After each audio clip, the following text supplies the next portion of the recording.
Gözlerimizi açtığımız andan itibaren görünmez bir tabancanın patlamasıyla her gün yeniden başlayan o bitmek bilmez yarışın içindeyiz.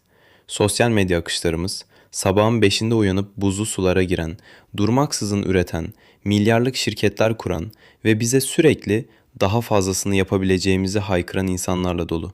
Bize satılan bir hikaye var. Başarılı olursan mutlu olursun. Zirveye ulaşırsan hayatındaki tüm eksiklikler sihirli bir şekilde kapanır. Peki ya bu devasa bir yalansa? Ya o çok arzuladığımız, uğruna sağlığımızı, uykumuzu, dostluklarımızı ve hatta kendi kimliğimizi feda ettiğimiz bu başarı takıntısı bizi ileriye götürmek yerine aslında içten içe çürütüyorsa?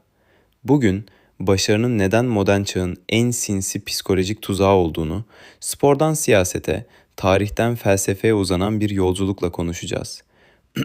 Yorgunluk toplumunda kendi kendimizin gardiyanıyız. Güney Koreli filozof Byung-Chul Han, içinde yaşadığımız bu dönemi yorgunluk toplumu olarak adlandırır. Geçmişte insanlar başkaları tarafından sömürülürdü. Tarlalarda veya fabrikalarda başlarında bekleyen bir patronun kırbacı altında ezilirlerdi. Ancak modern insan bu sistemi çok daha korkunç bir boyuta taşıdı. Artık kendi kendimizi sömürüyoruz ve işin en trajik yanı bunu kendimizi gerçekleştirmek ve başarı adı altında gönüllü olarak yapıyoruz. Kendi içimizde hem acımasız bir köle ağası hem de tükenmiş bir köle barındırıyoruz. Sürekli daha iyisini yapmamız gerektiğini fısıldayan o iç ses aslında bizi mükemmellik adı altında bir felce sürüklüyor. Alman filozof Arthur Schopenhauer'un hayatı tanımlarken kullandığı o meşhur sarkaç metaforunu hatırlayalım. Schopenhauer'a göre insan hayatı acı ile can sıkıntısı arasında gidip gelen bir sarkaçtır. Bir şeyi, başarıyı arzularız, ona ulaşana kadar yoksunluğun acısını çekeriz. Dişimizle, tırnağımızla kazıyıp o hedefe ulaştığımızda ise sadece birkaç dakika süren bir tatmin duygusunun ardından devasa bir boşluk ve can sıkıntısı başlar. Hemen yeni bir hedef bulmak zorunda kalırız. Çünkü başarı hiçbir zaman vaat ettiği o kalıcı huzuru getirmez. Sadece hedefin ufuk çizgisini biraz daha ileriye taşır. Bu acımasız dinamiği en çıplak haliyle gördüğümüz yer profesyonel spordur. Spor, liyakatin ve sonucun her şey olduğu, başarı takıntısının ete kemiğe büründüğü bir arenadır. Tenis efsanesi Andre Agassi'yi düşünün. Kariyeri boyunca kazanabileceği her şeyi kazandı. Dünyanın bir numarası oldu. Milyonlarca insanın idolü haline geldi. Ancak kendi yazdığı otobiyografisi Open kitabında dünyayı sarsan şu itirafı yaptı. Tenisten bütün hayatım boyunca nefret ettim. Bütün varlığımla. Agassi, babasının ona zorla giydirdiği bu başarı gömleğinin içinde yıllarca boğulmuştu. Zirvedeydi, kupalar elindeydi ama içi kapkaranlıktı. Çünkü o başarı onun kendi varoluşsal tercihi değil, dış dünyanın ona dayattığı bir takıntıydı. Ya da tarihin en çok madalya kazanan olimpiyat sporcusu Michael Phelps'e bakalım. 28 olimpiyat madalyası. Boynuna taktığı o altın madalyaların ağırlığı aslında ruhundaki ağırlığın bir yansımasıydı. Phelps her olimpiyat oyunlarının ardından çok ağır bir klinik depresyona girdiğini, hatta günlerce odasından çıkıp kimseyle konuşmak istemediğini itiraf etti. Neden? Çünkü zihniniz size eğer o altını alırsan her şey düzelecek. Sen tam ve eksiksiz bir insan olacaksın yalanını söyler.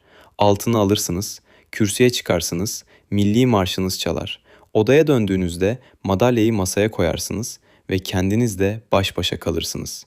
Hala aynı insansınızdır. Travmalarınız, korkularınız ve yalnızlığınız o madalyanın arkasında sizi bekliyordur. Yakın zamanda tüm zamanların en iyi jimnastikçisi kabul edilen Simone Biles, Tokyo Olimpiyatlarında tam da bu zinciri kırdı.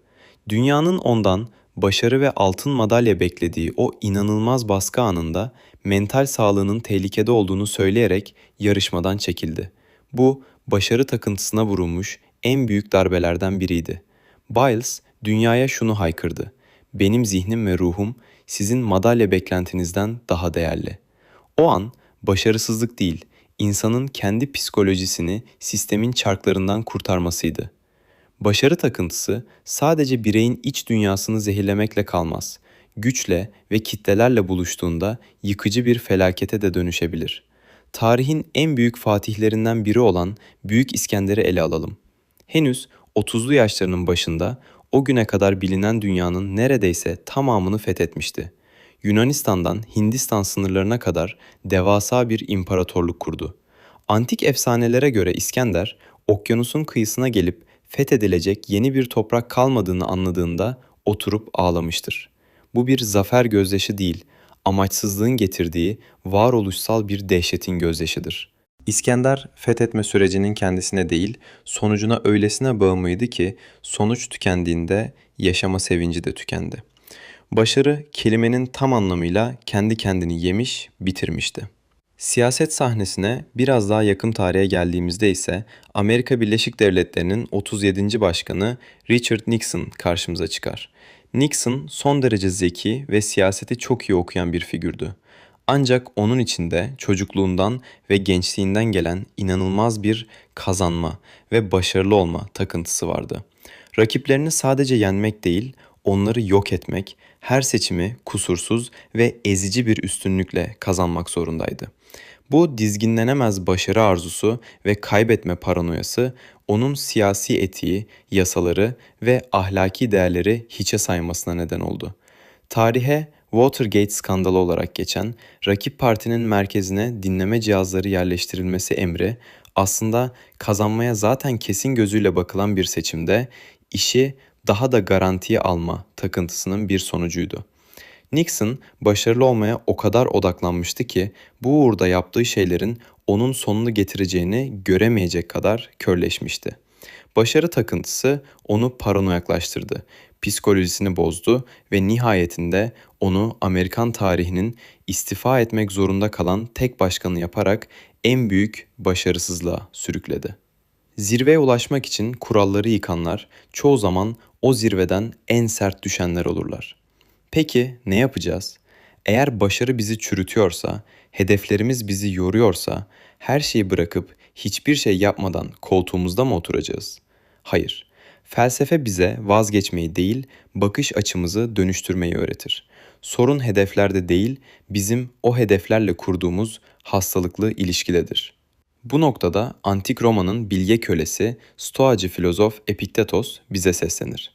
Stoacılığın temelinde kontrol ikilemi yatar.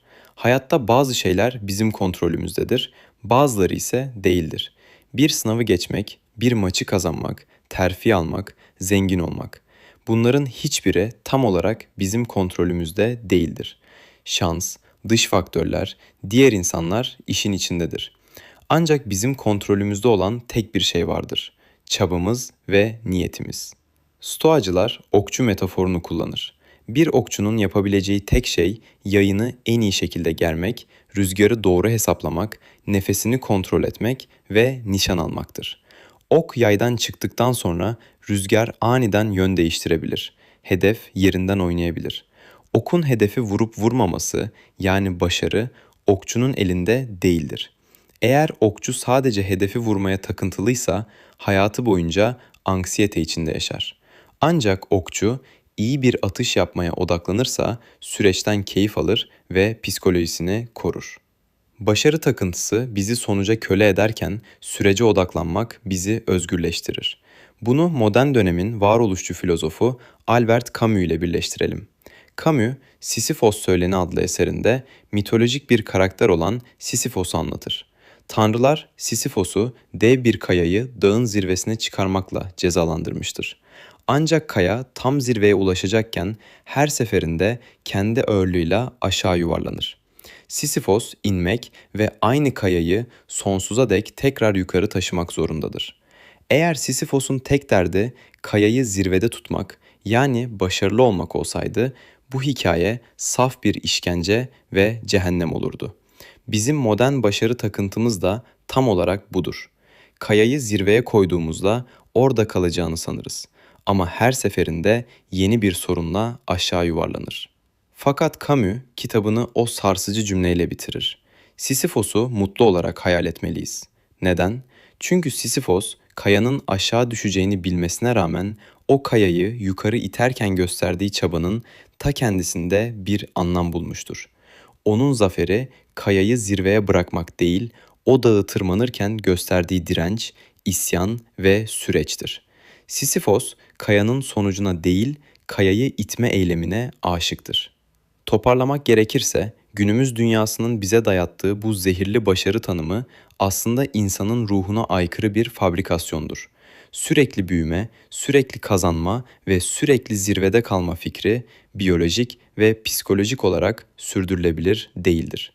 Tıpkı kalbimizin sürekli kasılamayacağı, arada gevşemeye ihtiyaç duyduğu gibi, tıpkı doğanın her zaman ilkbahar kalamayacağı, kışın dinlenmeye ihtiyaç duyduğu gibi, insan zihni de sürekli bir başarma halinde kalamaz. Başarı takıntısı, hayat dediğimiz bu muazzam yolculuğu sadece varış noktasına odaklanılmış sıkıcı bir otobüs yolculuğuna çevirir. Camdan dışarı bakıp manzarayı izlemeyi unuturuz. Yan koltuktaki insanla sohbet etmeyi bırakırız. Tek derdimiz ne zaman varacağız sorusu olur. Ve vardığımızda hissettiğimiz tek şey yorgunluk ve yeni bir bilet alma zorunluluğudur. Belki de yapmamız gereken şey başarılı olmaktan vazgeçip anlamlı bir hayat sürmeye odaklanmaktır. Yaptığımız işi, oynadığımız sporu, kurduğumuz ilişkileri bir madalya, bir ünvan veya bir alkış için değil, sırf o eylemin kendisi güzel ve değerli olduğu için yapmayı öğrenmeliyiz. Kendimizi hedeflerin kölesi olmaktan çıkarıp yolculuğun öğrencisi haline getirmeliyiz. Çünkü günün sonunda mezar taşımızda kaç madalya kazandığımız, kaç seçim galibiyeti aldığımız veya banka hesabımızda kaç sıfır olduğu yazmayacak. Oraya sadece ne kadar sahici yaşadığımızın sessiz bir özeti kazanacak. Zirvedeki uçurumdan atlamak yerine yamacın tadını çıkardığınız bir gün dilerim. Kendinize o bitmek bilmeyen yarışta mola verme iznini tanıyın. Hoşça kalın.